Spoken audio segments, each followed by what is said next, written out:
ദുബായിലെ 2 റോഡുകളിൽ ഇനി മുതൽ വാഹനങ്ങൾ കൂടുതൽ വേഗത്തിൽ ഓടിക്കാം.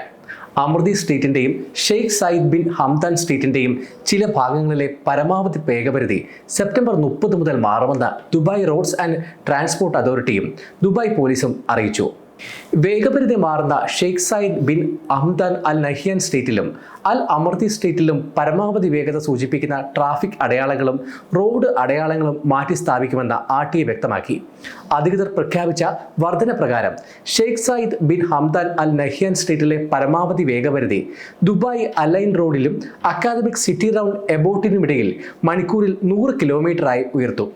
ഇതേ റോഡിൽ അക്കാദമിക് സിറ്റി റൗണ്ട് എബോട്ടിനും അൽ ഖവാനിജ് സ്ട്രീറ്റിനും ഇടയിൽ പരമാവധി വേഗപരിധി മണിക്കൂറിൽ 90 കിലോമീറ്ററായും ഉയർത്തുമെന്നും RTA അറിയിച്ചു. കൂടാതെ അൽ ഖവാനിജ് സ്ട്രീറ്റിനും എമിറേറ്റ്സ് റോഡിനുമിടയിലുള്ള അൽ അമർതി സ്ട്രീറ്റിൽ വേഗപരിധി മണിക്കൂറിൽ 90 കിലോമീറ്ററായി ക്രമീകരിക്കുമെന്ന് RTA അറിയിച്ചു.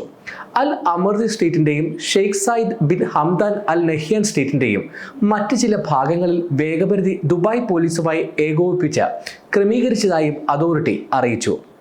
ഈ 2 സ്ട്രീറ്റുകളിലെ ഗതാഗതം മെച്ചപ്പെടുത്തുന്നതിനും റോഡ് സുരക്ഷ വർദ്ധിപ്പിക്കുന്നതിനും ലക്ഷ്യമിട്ട് RTA കഴിഞ്ഞ കുറച്ച് മാസങ്ങളായി നടത്തിയ സമഗ്രമായ എഞ്ചിനീയറിംഗ് സാങ്കേതിക പഠനത്തിന് ശേഷമാണ് വേഗപരിധി ഉയർത്താനുള്ള ഈ തീരുമാനം. 2 തെരുവുകളും അടുത്തിടെ വികസിപ്പിക്കുകയും വിപുലീകരിക്കുകയും ചെയ്തിരുന്നു. ഇത് പാതകളുടെ എണ്ണം വർദ്ധിപ്പിക്കുന്നതിനും ഈ തെരുവുകളിലെ കവലകൾ മെച്ചപ്പെടുത്തുന്നതും ഇടയാക്കിയതായും അതോറിറ്റി ചൂണ്ടിക്കാട്ടി.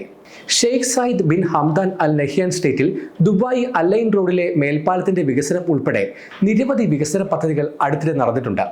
Sheikh Zayed bin Hamdan Al Nahyan street വികസിപ്പിക്കുന്നതിനുള്ള പ്രവർത്തനങ്ങൾ പുരോഗമിക്കുകയാണ്. സ്ട്രീറ്റിലെ എല്ലാ മേൽപ്പാലങ്ങളും 2030 പൂർത്തീകരിക്കും.